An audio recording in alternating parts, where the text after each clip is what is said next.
ದೇಶ ವಿದೇಶ ಸಿನಿಮಾ ಕ್ರೀಡಾ ಸುದ್ದಿಗಳನ್ನು ಫಟಾಫಟಾಗಿ ನೋಡೋಣ ಮಾರ್ನಿಂಗ್ ಎಕ್ಸ್‌ಪ್ರೆಸ್‌ನಲ್ಲಿ.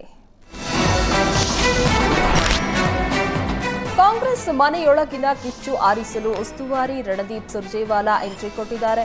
ನೆನೆಯಿಂದ ಶಾಸಕರ ಜೊತೆಯಲ್ಲಿ ಸರಣಿ ಸಭೆ ನಡೆಸಿದ್ದ ರಣದೀಪ್ ಇಂದು ಕೂಡ ಹಲವು ಎಂಎಲ್ಎಗಳ ಜೊತೆ ಮೀಟಿಂಗ್ ಮಾಡಲಿದ್ದಾರೆ.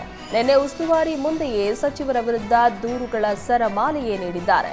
ಶಾಸಕರನ್ನ ಒಟ್ಟಿಗೆ ತೆಗೆದುಕೊಂಡು ಹೋಗಲ್ಲ, ಕ್ಷೇತ್ರಗಳ ಸಮಸ್ಯೆ ಬಗೆಹರಿಸಲ್ಲ ಅಂತ ಕಂಪ್ಲೇಂಟ್ ಕೊಟ್ಟಿದ್ದಾರೆ. ಇನ್ನು ಇವತ್ತು ಕೂಡ 20 ಕೈ ನಾಯಕರ ಜೊತೆಯಲ್ಲಿ ಸುರ್ಜೇವಾಲಾ 1-to-1 ಸಭೆ ನಡೆಸಲಿದ್ದಾರೆ.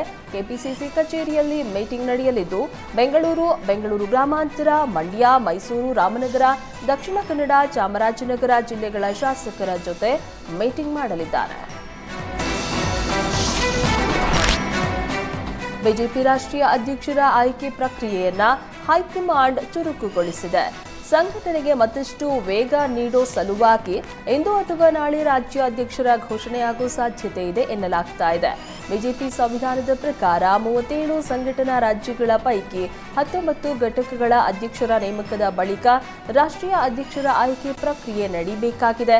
ಹೀಗಾಗಿ ಸೋಮವಾರ ಪುದುಚೇರಿ, ಮಿಜೋರಾಂ, ಮಹಾರಾಷ್ಟ್ರ, ತೆಲಂಗಾಣ, ಆಂಧ್ರಪ್ರದೇಶ, ಉತ್ತರಾಖಂಡ ರಾಜ್ಯಾಧ್ಯಕ್ಷರನ್ನ ಘೋಷಿಸಿದ್ದು, ಇಂದು ಯಾರಿಗೆ ಮತ್ತೆ ವರಿಷ್ಠರು ಪಟ್ಟ ಕಟ್ತಾರೆ ಎಂಬುದು ಕುತೂಹಲ ಹೆಚ್ಚಿಸಿದೆ. ಹಾಸನದಲ್ಲಿ ಹೃದಯಾಘಾತ ಜನರಿಗೆ ಭೀತಿ ಹುಟ್ಟಿಸಿದೆ. ಒಂದೇ ದಿನ ಇದೇ ಜಿಲ್ಲೆಯಲ್ಲಿ ಹಾರ್ಟ್ ಅಟ್ಯಾಕ್ಗೆ 9 ಮಂದಿ ಬಲಿಯಾಗಿದ್ದಾರೆ.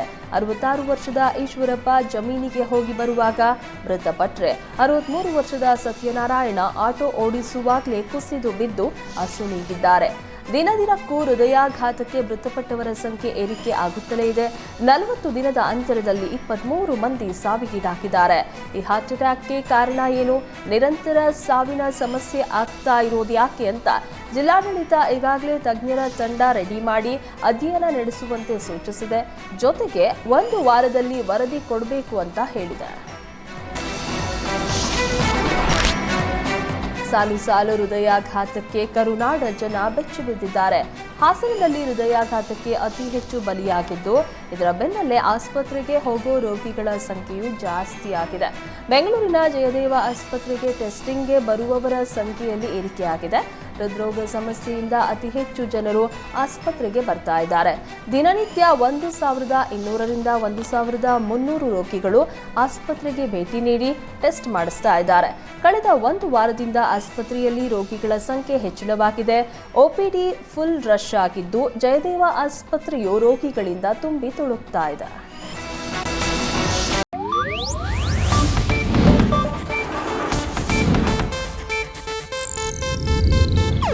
ಇದು ಏಷ್ಯಾನೆಟ್ ನ್ಯೂಸ್ ನೆಟ್ವರ್ಕ್ ಪ್ರಸ್ತುತಿ.